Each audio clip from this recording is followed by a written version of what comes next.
When I finally asked why I wasn't invited to my own brother's wedding, my aunt looked at me with pity and said, "He didn't even think to call you." That one sentence hit harder than any formal rejection, because it wasn't just a missed invite, it was a clear message: I didn't matter. I secured a 5-day trekking trip via an application on the Appalachian Trail. As I ascended those elevations, their flawless existence crumbled. I was stretched out on my sofa, idly scrolling through Instagram on a peaceful Thursday evening, when the initial image struck me forcefully. Caleb, my younger sibling, stood beneath an archway of white blossoms, his smile wide enough to illuminate the sky. He was dressed in a sharp dark suit, his arm around a bride in a flowing gown. Emily, I presumed. The caption from Aunt Karen read, "Our family's brightest luminary shines even more brilliantly today." I continued scrolling, my heart pounding, through more updates, champagne flutes chiming, a dance floor bustling with relatives I hadn't seen in years, my father's proud expression gleaming in the background. My identity wasn't tagged, no one had contacted me. I hadn't been present. I dialed Aunt Karen before I could reconsider, my voice already faltering. "What's this regarding Caleb's nuptials?" She paused, the kind of silence that conveyed significance, then sighed. "Oh, Daniel, it occurred last weekend. He didn't even consider informing you. Everything came together so quickly." Quickly? My pulse surged in my auditory canals. Caleb, the child I'd nurtured when my mother's illness left me partially orphaned at 12, the boy I'd cherished through every division my father's second spouse, Linda, created between us. He had married and hadn't thought of me. I was her offspring, the remnant of a deceased woman. But Caleb was also mine. I'd insured it. The device trembled in my hand as I scrolled again. Emily's post stared back. "To the individuals who truly matter, my new kin." There was Linda dabbing tears, Dad applauding Caleb's shoulder, even our elderly neighbor Tom raising a glass. Everyone but me. The vineyard was an hour's drive from my residence. I could have been there, should have been there. My chest collapsed, a hollow ache spreading like ink. How do you overlook the brother who sacrificed everything for you? I closed the application. The quiet in my living area was louder than any pledge they'd exchanged. I wasn't merely uninvited, I was obliterated. The following morning, I sat at my kitchen table, coffee grown cold, gazing at the phantom of Caleb's wedding picture still imprinted on my phone display. My thoughts churned, pulling me back to the years I'd invested in him. I was 16 when he entered the world, a wriggling infant with Linda's distinct facial features. My mother had been gone 4 years by then, her absence a quiet sorrow I'd learned to bear. Linda moved in swiftly, her fragrance permeating the dwelling where my mother's laughter once resonated. She never addressed me as son. I was the constant reminder of a life she didn't select. But Caleb, he was different. His tiny hand grasped my finger, and I vowed to be the brother he deserved. When he reached 18, higher education loomed like a peak neither Dad nor Linda wished to ascend. We were financially strained. Dad complained while Linda worried over Caleb's potential. I didn't hesitate. I took additional shifts at the storage facility, the kind that left my back aching, and depleted my savings of $30,000 over 4 years to cover his tuition at Ohio State. My Mustang, the one I'd spent weekends restoring, went to a man with cash and a handshake. That money funded Caleb's dormitory every month. I wired him $200, textbooks, pizza, fuel, whatever sustained him. He'd text back, "You're the best, Dan." And I'd smile, imagining him excelling in courses I'd never had the opportunity to pursue. I wasn't just a financial source. When Linda was too preoccupied with redecorating to notice Caleb's scraped knees, I tended to them. When Dad worked late, I taught him to throw a spiral in the yard. His first romantic split at 15, he wept on my shoulder, and I stayed awake until dawn reassuring him he was sufficient. Linda's gaze would bypass me at dinner, but Caleb's eyes brightened. "Big brother hero," he'd say, and I'd chuckle, ruffling his hair. I didn't require my father's admiration or Linda's approval. Caleb's trust was my foundation. Now that foundation has corroded. He's 26, a marketing graduate with a corner office, and I'm still here, 34, in the same apartment, the same employment, the same quietude. I believed I'd constructed something indestructible, a connection that outlasted Mom's passing and Linda's coldness. But he ascended his ladder and left me below. The wedding wasn't just a missed invitation, it was a barrier slammed shut. I placed the mug down, hands trembling. All those years, all that capital, all those evenings, did they signify nothing?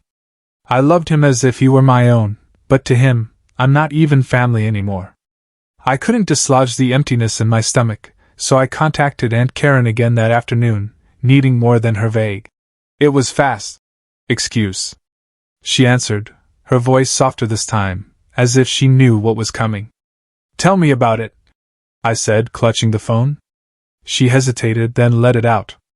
The wedding took place at a vineyard near Columbus. Rolling terrain, a stone patio adorned with white roses, a scene directly from a publication.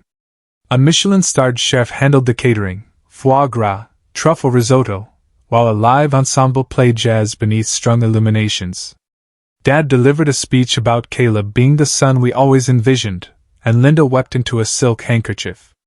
My cousins spun on the dance floor, uncles I hadn't encountered since Christmas congratulated Caleb, and even Tom, the neighbor who used to shout at us for kicking balls into his yard, offered a toast. It was perfect, Karen said, then corrected herself. Well, almost. Almost? I pressed, my throat constricted. She sighed. You weren't there, Daniel. No one mentioned you. I ended the call before she could soften it, my breathing shallow. I reopened Emily's Instagram, self-inflicted pain propelling my thumb. Her most recent post was a close-up of Caleb's hand on hers, rings gleaming, captioned, "To the ones who truly matter, my new kin." The words penetrated deeper this time. I scrolled through the tagged images, Dad beaming as if he'd won the lottery, Linda in a pastel dress, my cousin Jake mid-laugh with a champagne flute. A video looped, Caleb's voice steady and warm, expressing gratitude to the family who made me who I am. No Daniel, no acknowledgement of the brother who'd financed his aspirations, just a room full of familiar faces celebrating a life I'd helped construct, without me. I drove to the neighborhood store, acquired an inexpensive beer, and sat on my porch, replaying it. The vineyard was an hour away. I could have been there, could have worn my best suit, raised a glass. But they didn't desire my presence. Linda has always viewed me as the burden from Dad's initial marriage, the child who didn't fit her ideal reconstruction. Dad permitted her to redefine our family, and Caleb, he had been my exception, my confirmation that kinship mattered more than step relations. I told myself he recognized me, even if they didn't. Now that fabrication crumbled. Emily's new family didn't include the half-brother who'd stayed awake nights assisting Caleb with exam preparation, who'd foregone vacations to ensure his utilities were paid. I was the specter they exorcised. The beer became flat in my hand. I thought of Mom's resting place, the one I visit alone each May, placing daisies where Linda never steps. Caleb used to accompany me, back when he was small enough to hold my hand, inquiring why she departed us. I'd say she didn't intend to, and he'd nod, trusting me to make sense of it. That trust was gone now, exchanged for a tuxedo and a ring. I wasn't just uninvited. I was insignificant. The jazz, the blossoms, the speeches, they'd fashioned a reality where I didn't exist, where my $30,000, my Mustang, my sleepless nights were mere footnotes. They'd expunged me. I placed the can down, the porch planks creaking beneath me. For the first time, I didn't wish to repair it. I desired to experience the fracture. Let it bleed. They'd had their celebration. I'd have my reckoning. A week after the wedding photographs devastated me, the mail delivered a new injury, a letter from a legal professional, crisp and official, bearing my name in prominent lettering, landed on my doorstep. I tore it open, scanning the legal jargon until the truth emerged. Caleb had disposed of Mom's lakeside dwelling, the one she'd bequeathed to me in her testament. It was a crumbling structure on Lake Erie, all I possessed of her besides faded pictures and a daisy-pressed holy book.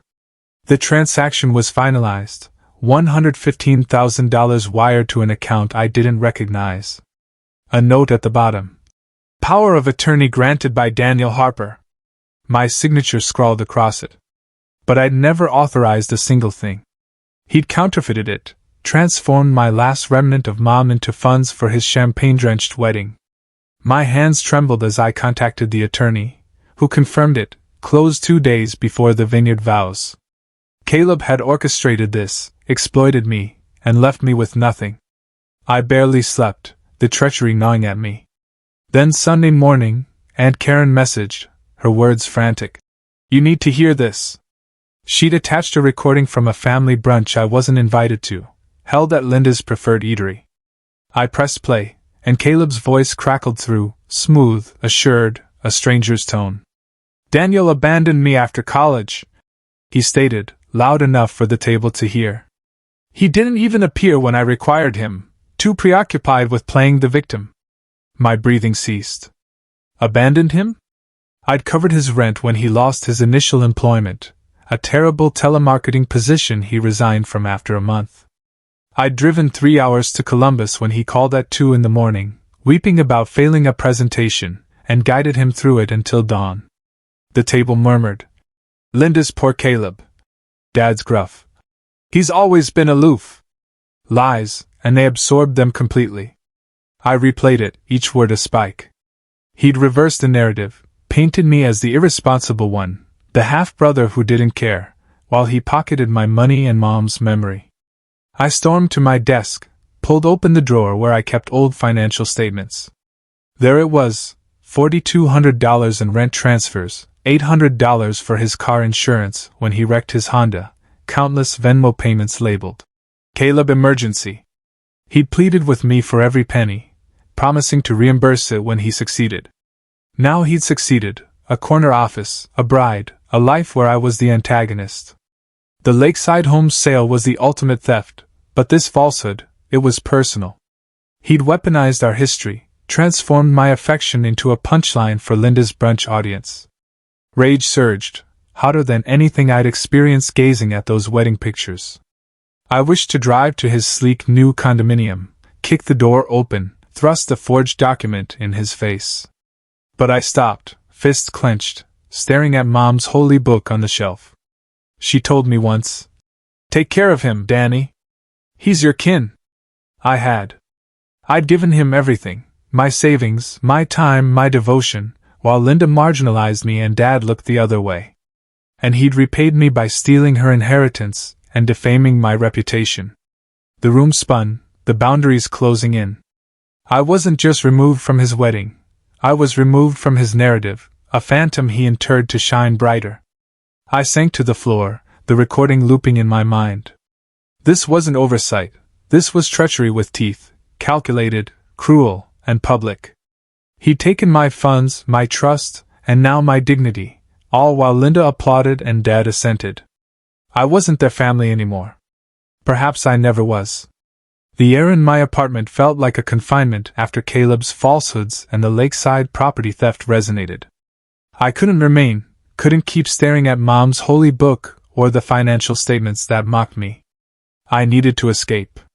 I opened my computer, reserved a 5-day trek on the Appalachian Trail, rugged, isolated, no signal to pull me back. By morning, I'd pack a bag, lace my footwear, and depart without a word to anyone. The trail entrance greeted me with a chilly breeze and a dirt path extending into the unknown. I didn't care. I simply walked, each stride a blow against the burden crushing my chest. The first day was arduous, steep ascents, roots snagging my feet, a sky that threatened precipitation but never delivered. I set up my shelter by a ridge, the valley spreading below like a masterpiece I didn't belong in. My hands blistered from the walking poles, but the discomfort was pure, genuine, nothing like the corruption Caleb had left me with. I sat by a stream the second night, water cascading over rocks, and allowed the silence to permeate. No calls, no messages, no "Daniel, resolve this." Just me and the wilderness. I'd spent years supporting him, his schooling, his collapses, his aspirations. And now, for once, I carried only myself. The celestial bodies twinkled above, and I exhaled, the tension in my stomach loosening just slightly.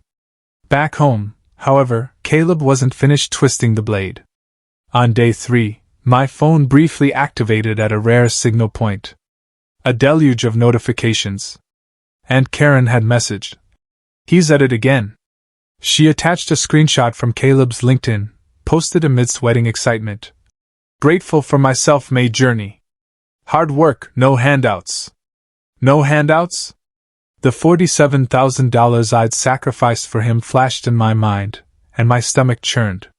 Then a voicemail from Dad. "Daniel, Caleb says you threatened to sue over the lakeside property. He's frightened, says you're harassing him." Threatened? I'd never communicated with him. He'd fabricated a legal scare, branded me as the aggressor to evade the forgery. The audience's blood boils. He's not merely a thief, he's a coward, portraying me negatively. The second blow landed more forcefully. Karen sent a picture from Linda's Facebook. Caleb at a podium accepting a Young Entrepreneur Award 2 days prior, Linda and Dad beaming beside him. The caption, "Proud of our boy, built his empire from nothing." A comment below from Emily. "All him, no assistance needed." My identity wasn't just erased, it was buried under a falsehood so audacious it burned. I'd sold my Mustang, worked nights, sent him money when he couldn't afford groceries, and now he'd spun me into a mere detail. The injustice seared, raw and relentless. The audience feeling every stab of his betrayal. I switched the phone off, threw it in my pack, and continued hiking. Day 4 I reached a summit, the world receding beneath me. My legs ached, but my mind cleared. I wasn't escaping, I was reclaiming something he'd stolen, my right to exist freely. Caleb could have his accolades, his spouse, his revised history. I had this, the breeze, the soil, the quietude that didn't demand a single cent. For the first time, I wasn't his brother, his financial source, his scapegoat. I was Daniel, and that was sufficient. I departed the trail 5 days later, boots caked in earth, my body sore, but my mind sharper than it had been in weeks. The Appalachian stillness had repaired something. But the moment I re-entered civilization, my phone vibrated, shattering the tranquility. A dozen unanswered calls, messages accumulating like debris. I sat in my truck, engine off, and prepared myself. Emily's name appeared first, a voicemail, her voice strained. "Daniel, I discovered the documents, the lakeside property. He lied to me, said it was his father's. I'm leaving him. I'm so sorry." My pulse surged. She investigated the sale, uncovered the forgery I'd been too raw to pursue. Caleb's perfect life was fracturing. Aunt Karen's message arrived next, a lengthy narrative in 3 parts. "It's a disaster here." Emily confronted him at their new residence. A shouting match in front of the neighbors. "She's gone, removed her ring." "Then Caleb informed us you were too resentful to invite, said you resented his achievements." "I didn't believe it, but Linda did." "Finally, he's collapsing, blames you." I stared at the display, the words blurring. Resentful? I'd financed his achievements, mitigated his failures, and he'd transformed me into the jealous half-brother, the relic of Dad's first wife they'd all prefer to forget. The falsehood wasn't new, but hearing it fed to the family, Linda assenting, cut deeply. Dad's call had left a voicemail too, his tone curt. "Daniel, this lakeside property situation's escalated. Why didn't you contest it?" Emily's departed, Caleb's a wreck, and Linda's distraught. "You should have spoken up." I chuckled, dry and bitter, the sound reverberating off the truck's dashboard. "Spoken up?" They celebrated at his wedding while I sat alone, never inquiring why I wasn't there. Now it was my fault for not revealing the forged document sooner, for not rescuing Caleb from his own predicament. Linda's message followed, predictable as rain. "He's heartbroken, Daniel. Come home, resolve this for us." Resolve this? As if I were still the warehouse laborer wiring funds to sustain their favorite son. I scrolled through X, where Caleb's self-made posts still glowed, likes accumulating from strangers who never know I'd financed his empire. Emily had commented before she left. Truths emerging. Watch this space. A few cousins responded, confused, but Linda silenced it with, family matters stay private. Private? Certainly, until Caleb required a scapegoat. I envisioned him pale and pacing, his award plaque useless now, his spouse gone, his falsehoods peeling like inexpensive paint. The downfall was his, not mine. But they still expected me to clean it up. I leaned back, the seat creaking beneath me. The trail had provided me distance, a glimpse of a life where I wasn't their support system. Emily's departure was justice, cold and overdue. But Dad and Linda's denial stung more sharply. Caleb's turmoil was my burden because I'd always assumed it. I'd been the brother who remained, who paid, who cared, while they constructed a monument to him and left me outside it. Now the monument was crumbling, and they couldn't perceive I'd ceased upholding it. I turned the ignition, the engine rumbling to life. I wasn't returning home, not yet. Let them unravel. I'd earned the right to observe from a distance. 2 days after the trail, Caleb appeared at my door. I had just opened a beer, the truck still dusty in the driveway, when the knock came, sharp, insistent. I opened it, and there he was, eyes bloodshot, shirt creased. The golden boy reduced to a shadow. Dan, he began, voice hoarse. We need to converse. I didn't stir, just stared, the forged document and his LinkedIn falsehoods flashing in my mind. He stepped closer, hands raised as if I might strike. I didn't intend to harm you. The wedding, it got out of hand. I forgot to call. Forgot? The word hung there, flimsy as tissue. I thrust the lawyer's correspondence at him, the one proving he'd appropriated Mom's lakeside home. Does this resemble forgetting? His face paled, mouth working for an excuse. You weren't using it, Dan. I needed the money. Emily desired the grand event. I was going to tell you. Going to tell me? I laughed, a jagged sound, and he flinched. And the brunch, informing them I abandoned you? The award, no handouts? I gave you $47,000, Caleb, my vehicle, my evenings, my everything. He blinked, struggling. I didn't mean it that way. You're misinterpreting it. I was stressed. I exaggerated. The door creaked wider as Dad and Linda pushed in behind him, uninvited. Dad's jaw was tight, Linda's eyes red. Daniel, enough, Dad snapped. He's your brother. Stop this drama. Linda clutched her handbag, voice shrill. He's lost Emily, the property deal's a mess. He needs you now. Needs me? I turned to Caleb, his head bowed, and something snapped. I pulled my laptop from the counter, brought up the bank records, every transfer, every sacrifice, $47,000 in stark black and white. This is what he needed, I stated, pushing the screen at them. This is what I was, your ATM, your doormat. And you allowed him to steal Mom's house, lie about me, erase me. Caleb's voice cracked. I'm sorry, okay? I panicked. I didn't think. You didn't think about me at all. I interrupted, stepping forward. Not at your wedding, not when you forged my name, not when you told them I threatened you. Dad rubbed his forehead. Let's calm down. He'll repay you. Repay me? I grabbed the photograph from the shelf, me pushing Caleb on a swing, Mom's shadow faint in the corner, and smashed